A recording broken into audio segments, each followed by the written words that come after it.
Hi, this is Mark Waid, writer of Superman Birthright, and you're listening to Krypton Report. Up in the sky, look! It's a bird! It's a plane! It's the Krypton Report!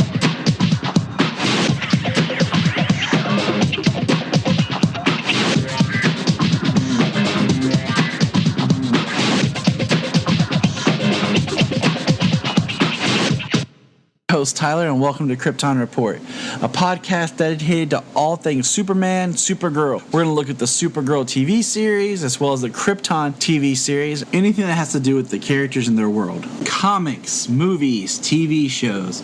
We will talk about everything and anything. We are part of the Southgate Media Group podcasting network. You can find us on Instagram, Twitter, Facebook at Krypton Report. You can also email us at kryptonreportpod@gmail.com. If you get a chance to go over to iTunes, Apple Podcast, please leave us a review to help us get better. You can find me personal at JTYPatrick on Twitter and everything else. You can buy a Krypton Report t-shirt at tpublic.com. Check it out. They have all sizes, colors, styles of shirts. Just go to tpublic.com and search Krypton Report, and you'll see our logo. And every time you buy a shirt, it helps support other podcasts from southgatemedia.com. Thank you. Enjoy the show. Welcome to the Krypton Report. Today we're going to discuss, sadly, the last episode before this awkward long break that we're going to get of Supergirl.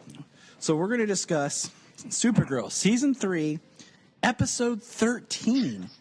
But I can't do it by myself because the episodes I have done by myself sound really boring just listening to me talk. So I had to bring somebody with me. Now I know what you're thinking. Is it Junia? No, it's not. Junia's been really busy with work and the play. She's been really active in theater, which I love it. She loves it, so it's all good. So I brought in that Kryptonian brother from planet Earth 2. You know his voice well by now. Mr. James Cole. James? Hello. Happy to fill in.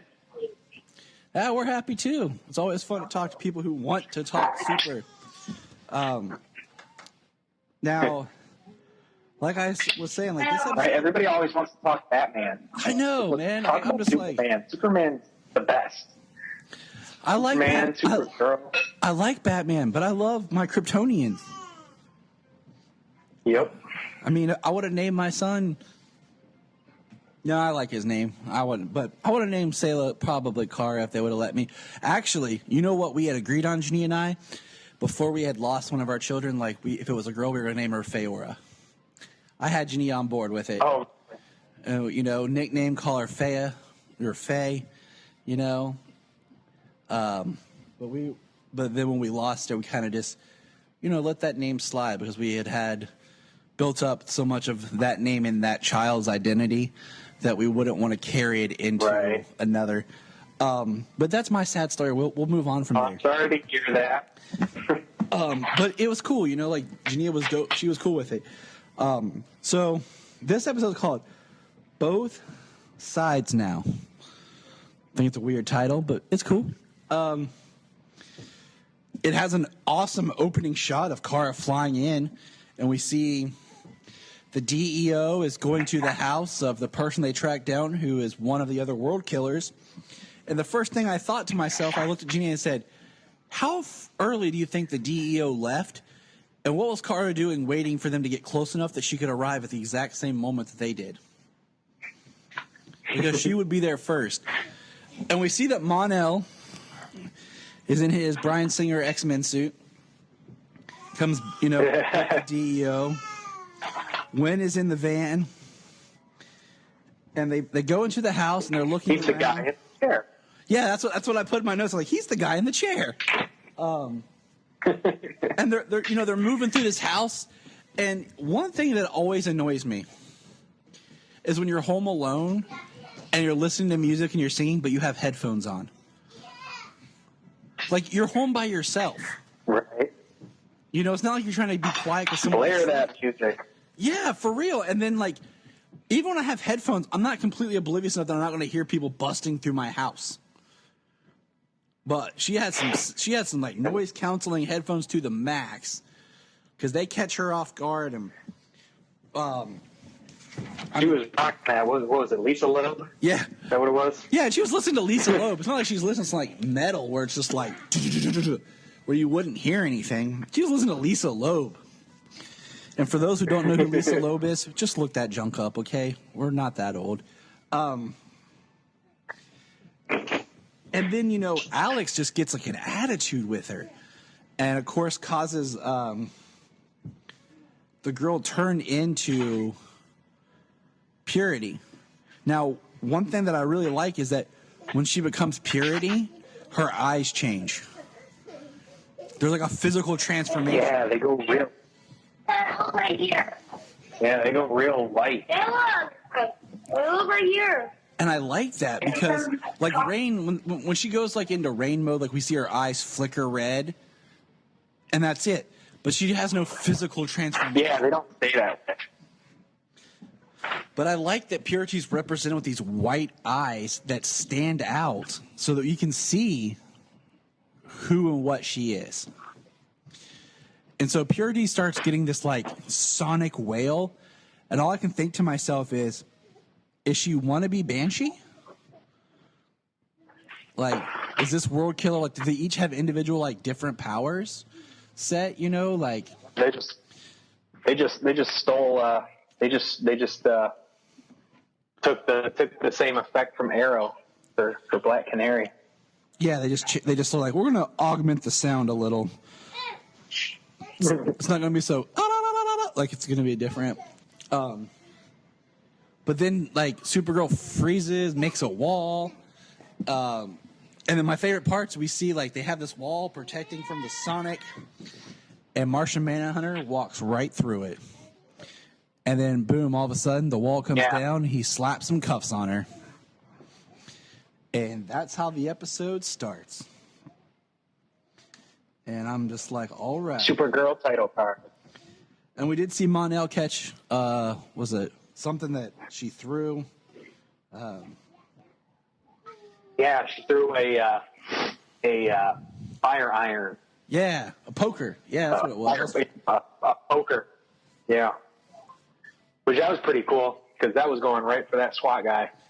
And I'm like, all right, Mon-El. Shows that you did something. He's pretty cool. Mon-El did something. Right. Great, Mon-El. Everybody clap. Yeah, he usually shows up. Gets thrown around and knocked out. Waits for Kara to save the day. So he was on Smallville then. Oh, knocked out. Always knocked out, so no one knows what's going on. Mm-hmm. No, I pointed this out. One thing I've really loved about Supergirl, and it's small, is each season they've changed the title card, and I actually really like the way they do it for season 3.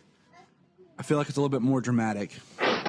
Yeah. And not as flashy. Like it's like this slow, like doom. Like here it is. Like it's Right. I think it kind of matches the season. Kind of the dark and gloom, the apocalypse, the end of the world. Yeah. The world killer. Totally. Good call. That's why I have James on this show. He's smart. Catches things.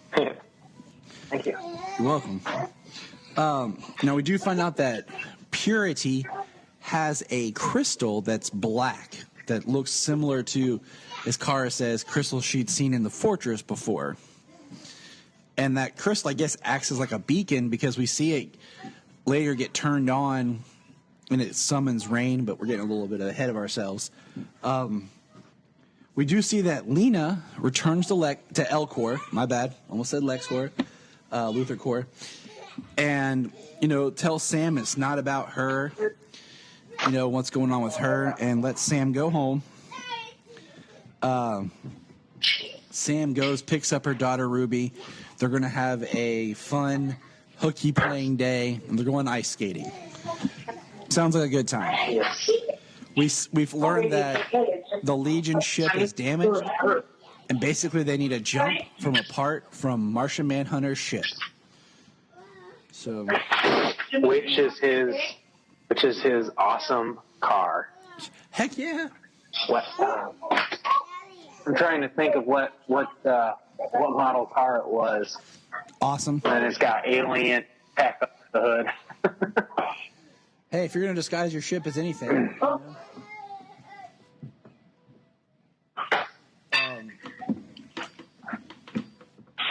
So we get... Which, going to the car was really cool. It let Wynn kind of be more than just a computer guy. He likes cars. I love Wynn's character, and I feel like he's so underserved. Like, something needs to, like... I feel like right now he's one of those characters they're not exactly sure what to do with. So they're, like, keeping him around so they can figure out how to bring it back into the story more. But I'm glad he's there. I just wish they would give him more to do. Yeah, he has been one of my favorite supporting characters since season 1. Now I lost my notes. Oh, they lock Purity up in a cell, and immediately I think of, all right, is this going to be like The Dark Knight or Skyfall or Avengers, where the bad guys in the cell because they want to, and they're going to trick the good guys, and we see Alex basically arguing with Purity, and Alex gets into an argument with Kara about she's always her motto is always hope, and and like there's hope for Purity, and she's like, that's what it is, and Alex like, purity is pure evil. Oh, there's hope for Julia. Yeah, and we just see Alex mentions that not everyone's gonna be bulletproof. That's why they're cynical, and Purity references that she can see inside. It makes me wonder like what her powers exactly are. Well, that beyond her banshee scream or canary cry, whatever we want to call it. The purifier. It's the purifier. There you go. Oh. Yeah. She must have some kind of telepathic abilities. She says she could see inside, and she hit Alex with her, with that emotional insult there, but she like freezes everybody, and it's kind of like the effect from Logan when Professor X is having a seizure and everybody's frozen and like experiencing the seizure along with him. Yeah. Or whatever, Yeah, exactly. She does that. Everybody stops and everything starts shaking. So we're waiting on the I guess Wynn was trying to decrypt the crystal, and when it activates, we get a cut scene of Sam who's skating and her eyes flicker like rain, and then she disappears and leaves Ruby at the skating rink. Ruby then calls Lena. Lena comes and gets her, and Lena learns more about these blackout elapsed of memory loss that Sam is having, which will come up at the end of the episode. We'll get back to that. But then Purity escapes. She does her canary cry, the purifier, and breaks out of her cell. And when she breaks out, she gets out, and I kind of thought that the other world killer might come to them, because I felt like the beacon was summoning all of them, but it was just rain, I guess. So, right, she must be the first one. And then we get a scene I thought was kind of funny was we get Mon-El and Martian Manhunter bonding over some Martian moonshine.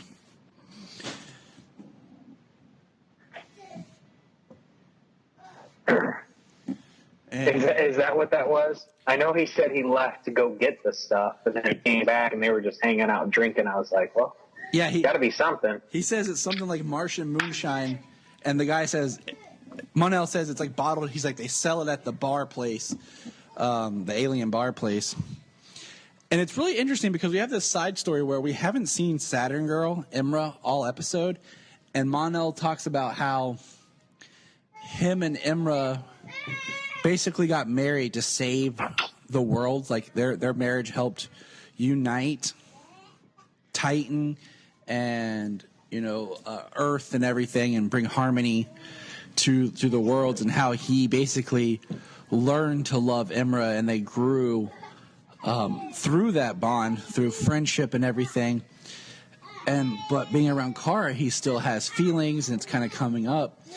And he gets like a really good moment with John talking about it, because it's really interesting to see Mon-El's arc. And I mean, I almost kind of wish this Mon-El story would be like next season.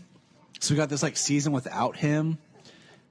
And I mean, even though he's a time traveler, just as the audience, like learning this new Mon-El. Because he's had a lot of experience. There's been a lot of things that happened since he last left Earth, and time. Yeah, it's for him it had been 7 years, and for Kara it had only been a handful of months. A few months and things, and yeah. So it just, I like Mon-El's character. Still not happy about the name, and I'm gonna keep saying that. Well, at least we know he's supposed to get his more comic accurate suit down the road. And that brings me to something else. We're gonna jump ahead to this real quick. Imra and him make up. They talk. Imra asks, are you still in love with her? And he said, crap, what'd he say? He doesn't know, or he's not sure, like, and they're kind of, because Martian Manhunter gave him sound advice about marriage, about being, it's open, not holding back, it's sharing, it's truth and things. And Imra then says to Mon-El, it was too risky. The mission, Brainy and I talked about it. Now we're going to tell you why we're really here. And then it cuts. So what are your thoughts on what the real mission is? Yeah, I'm kind of wondering about that myself. She mentions it's her and Brainiac 5.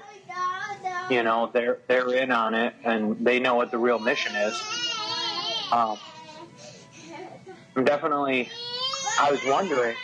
I'm not sure that I have any ideas. I don't know a whole lot about the Legion. But it could be interesting on how that connects to, the rest of the season on the World Killers, in the comics, or at some point, that Supergirl had gone to the future and was with the Legion, and I believe Brainiac 5. Yeah, like, I'm wondering if because of that mission or whatever, part of that's going to play into how and why he gets his suit. Because I was kind of hoping to see his suit soon, but I guess we're going to wait till we get back for the suit. So now we'll jump back, because I wanted to hit on that while we were talking about the situation. But basically, Martian Manhunter, Mon-El, and Supergirl go after, and Alex go after Purity. And it was awesome to see Martian Manhunter doing something, fighting. But then, once again, he gets secondary push because they're in a train station, and Purity breaks, like, the columns that hold up the station. So Martian Manhunter is holding that up while they're fighting, and then Rain shows up. And by the time Rain shows up, Kara had kind of called back out and brought Julia back out of Purity. And we get a scene of Alex shooting at Rain, and Rain punching Alex. That should have killed Alex, straight up. Like, Alex should be dead. Yeah.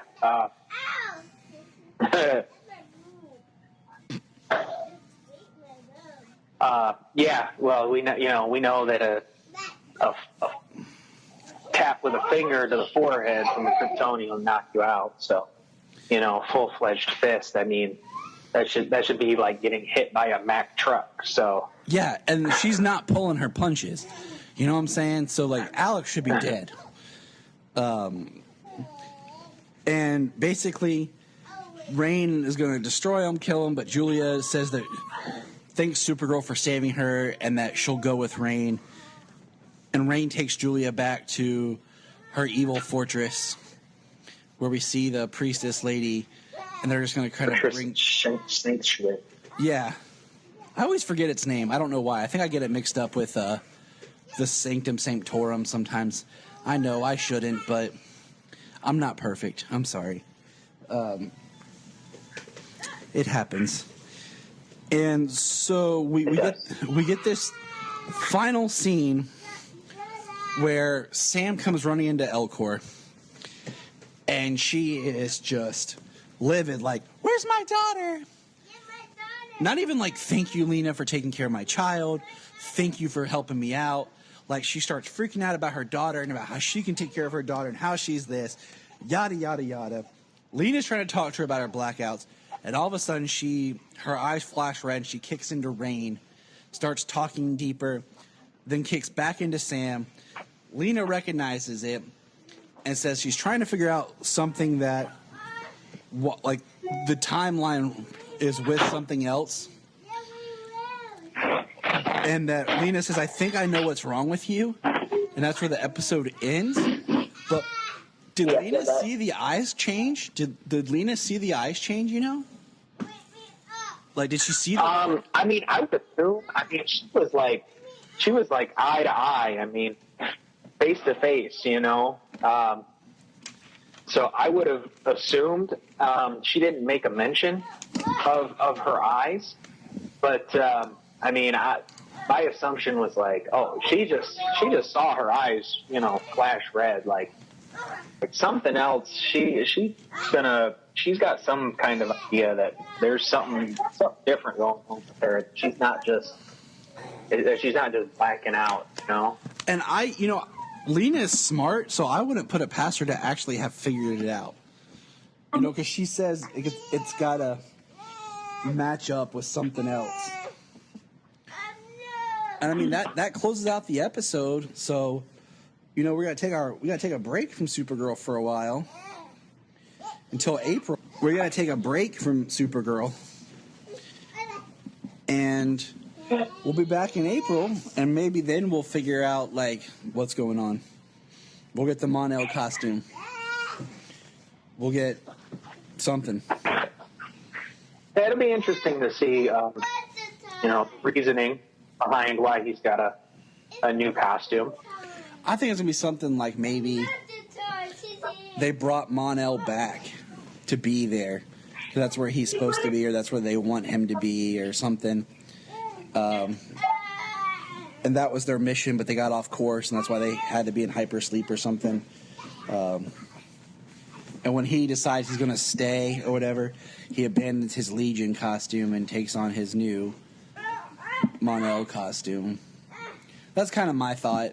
Yeah, I mean, they already, they had a mission that they were on that the way to stop whatever that race was, they have that encoded inside of them.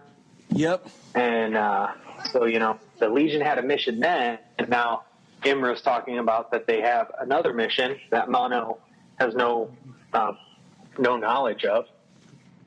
So it's, I mean, they could go anywhere with it. I mean, they're time travelers. It could be a lot of,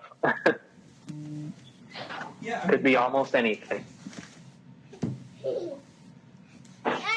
It could be and that's why I'm very curious to see what this mission is, where they're going to go, what they're going to do with it. Sadly, we hope they will. Now, let's think. Has there been any other news? We know we're getting one extra Superman scene from Justice League. Yes, and it's going to be just under 2 minutes long. We saw the second and a half clip of the doors of the ship opening, as if from Man of Steel when he first donned the Superman costume. If in that 2 minutes there's an explanation. Sadly, it's only a special feature, though. It wasn't cut back into the movie. And Heard. here's my thought. My thought is they have a special edition Justice League that they're going to hold off until it's closer to the release of Aquaman, and then re-release the extended cut to help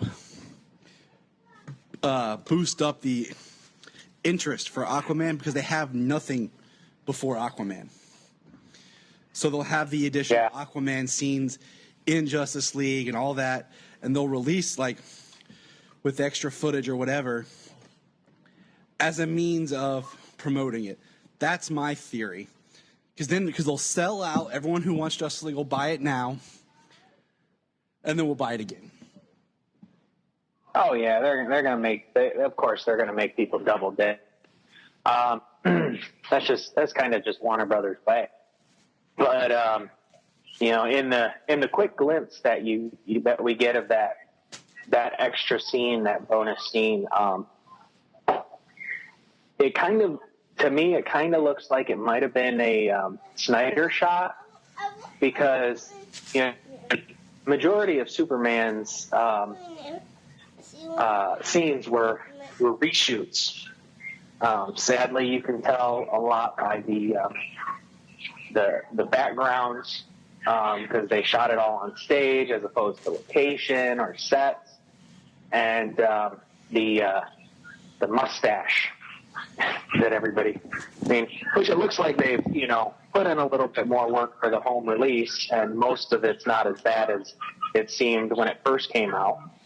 And that's. But the reason I say that it might be a Snyder shot is most of his reshot stuff. Superman looks quite a bit leaner than he did, say, in BVS. Henry Cavill is, when he trains for Superman, he is a beast, and he is just huge. And in the scene, the silhouette looks much more, much more wider shoulders, and it looks like a Snyder scene because he was in Superman shape, as opposed to not being in Superman shape for the reshoots because he was shooting Mission Impossible, and he's just leaner because he's not constantly training, constantly eating. I agree with that. And that's one reason you and I had mentioned before. I feel like if you look at the Superman costume, it's like they highlighted the whole suit's not brighter blue. It's like the top of the muscles are.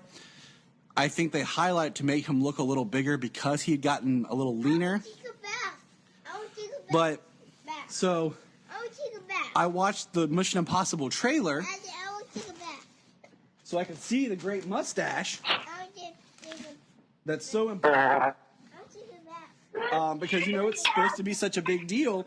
And the best quote that I have said, that I have heard, and I'm going to, Zaki Hassan from the Movie Film Podcast said, and I'm paraphrasing a little bit, he said, how sad is it that the studio couldn't get along, that Paramount had to screw Warner Brothers over a mustache, and in a movie where people are known to wear fake mustaches.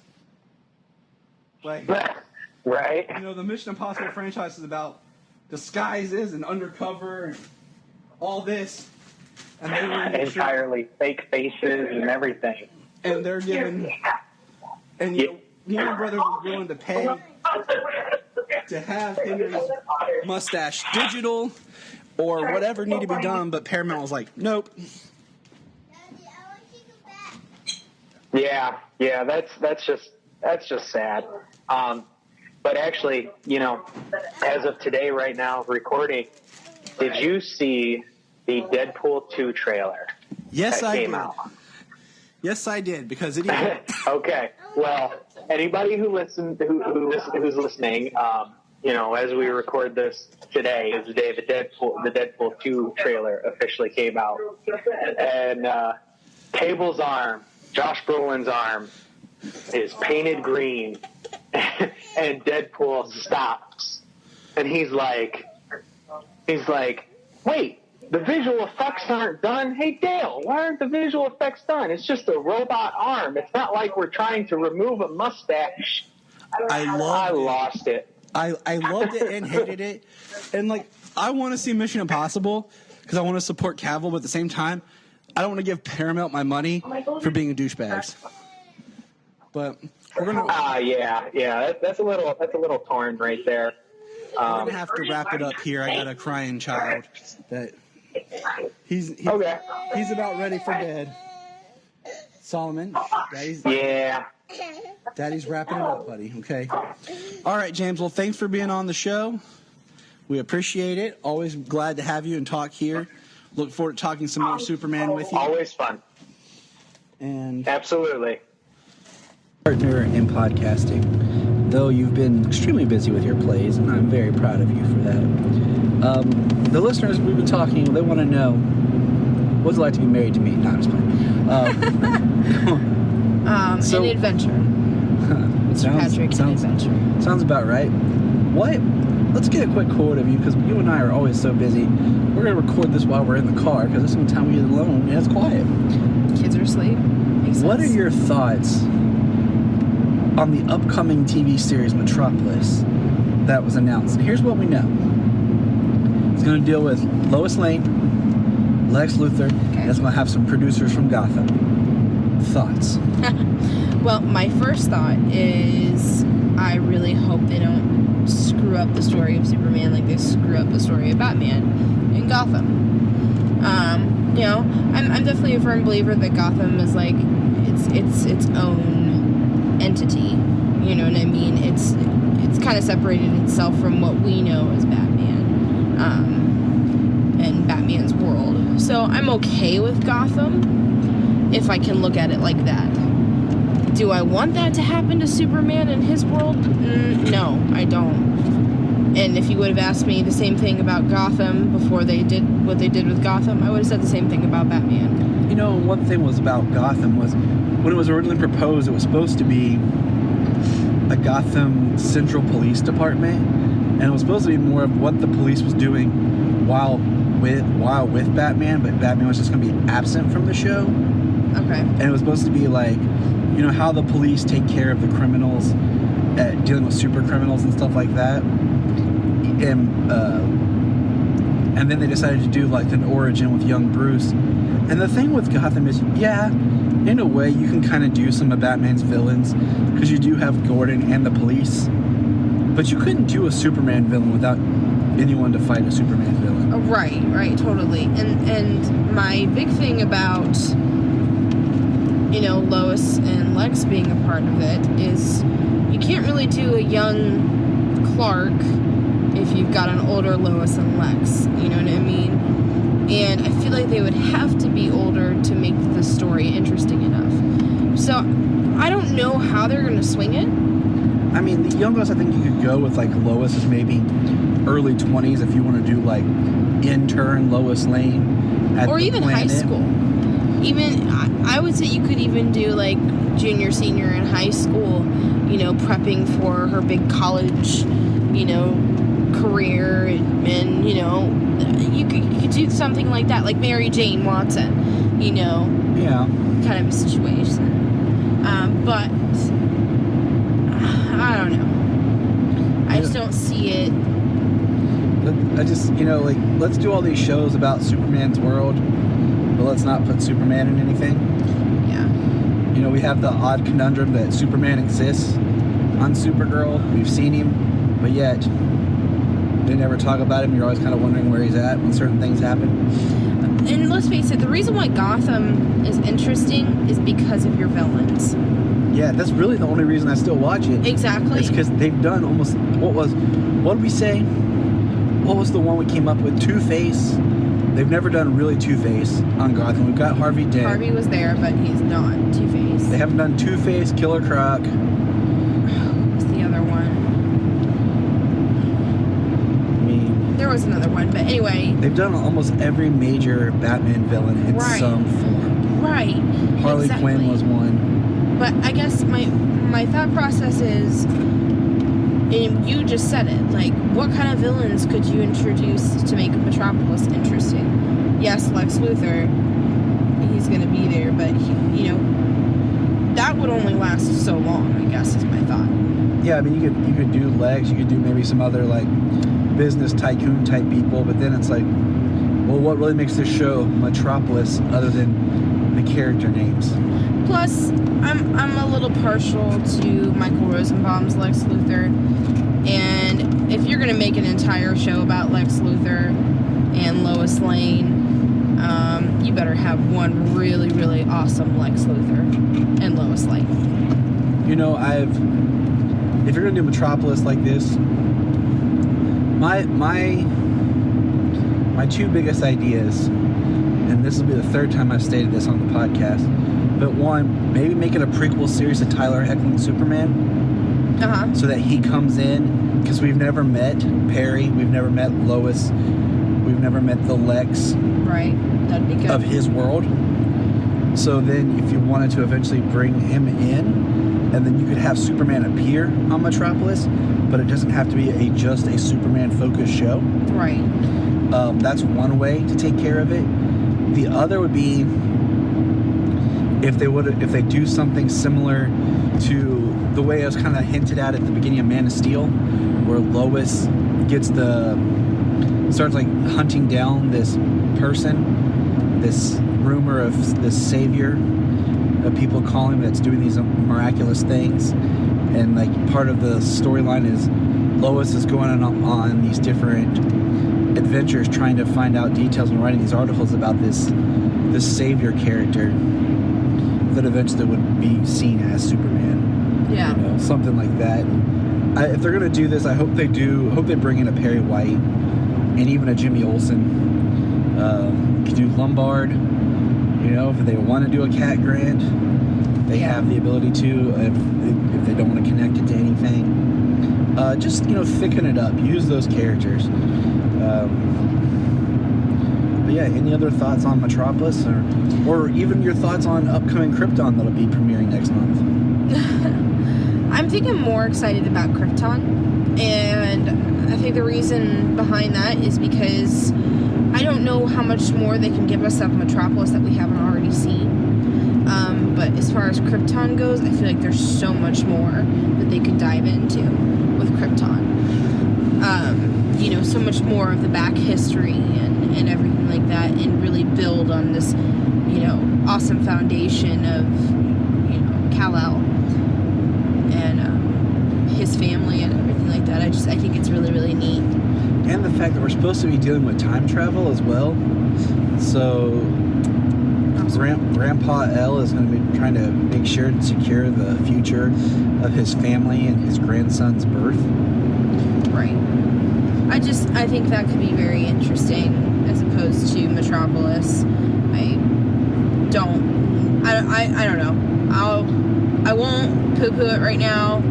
Like my word choice. You can tell we have young children. Right, exactly. Sounds so professional. But I will say that I'm not as excited, but I will watch it. So. I mean, it's going to be on the DC streaming service. It's the fourth original thing that's been announced for the streaming service.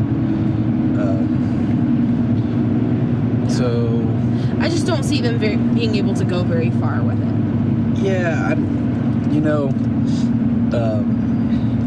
it's kind of interesting, like, what it might morph into. Like, when I talked with Zach Moore, he talked about how, the back half of Smallville felt more like a Metropolis show because they were in Metropolis more, and right. I had kind of wanted them to spin off into a Justice League series because they had all these heroes that they introduced throughout the 10 years of Smallville, and it could have been kind of like when you watch the Justice League cartoon, or even the old X-Men cartoon. Like, the cartoon would come on and you'd see all these X-Men, right, but they weren't always in every episode. There'd be like 3 or 4 episodes that just focused on a couple of the team members. So I thought, they could have spun off and done something like that, and it could be cool if Metropolis builds to being something like that, where you have heroes, you have different characters, and maybe it's seen more through the eyes of the newspaper staff and the world. And we have things going on, but it's not always geared towards every hero or something. I don't know. Yeah. Like, it'd be even cool if we met a young construction worker of John Henry Irons, or maybe a military man, depending on which way they want to go. I'm cool with either one. Very true. Very true. All right. Any other thoughts, Junia? No, I think that's about it. I think we summed everything up and how I feel and everything. So. All right. Well, thank you, Mabel. You are welcome. You can sir. find us on Instagram, Twitter, Facebook at Krypton Report. You can also email us at kryptonreportpod@gmail.com. If you get a chance to go over to iTunes, please leave us a review to help us get better. If you're an Amazon shopper, just remember you can go to southgatemediagroup.com. There's a portal log into Amazon, and you'll shop into your account just regular, but it also helps keep all the podcasts on and helps keep Southgate running. Remember, look up in the sky.